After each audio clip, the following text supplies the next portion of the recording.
พ่อปู่พญายมราชท่านมีอำนาจในการพิพากษาตัวบทกฎแห่งกรรมอันนี้คือสิ่งที่มนุษย์ทุกคนและผู้ที่จะมาร้องขอพรนั้นลืมไม่ได้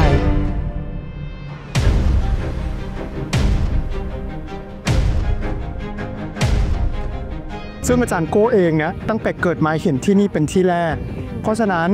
พลังงานมูลรวมมันเป็นพลังงานของการขับเคลื่อนกงล้อแห่งธรรม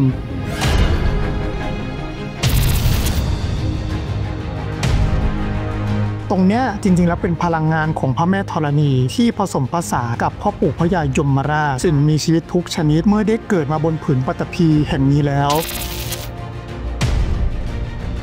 ท่านคือเปรียบเสมือนกับสื่อกลางเป็นจุดเชื่อมแห่งการเปลี่ยนยุคการที่จะนำพาดวงจิตปรับเปลี่ยนจากภพหนึ่งสู่ภูมิใหม่ได้เนี่ยคุณต้องผ่านการตัดสินหรือคำว่าพิพากษาจากองค์พ่อปู่พญายมราช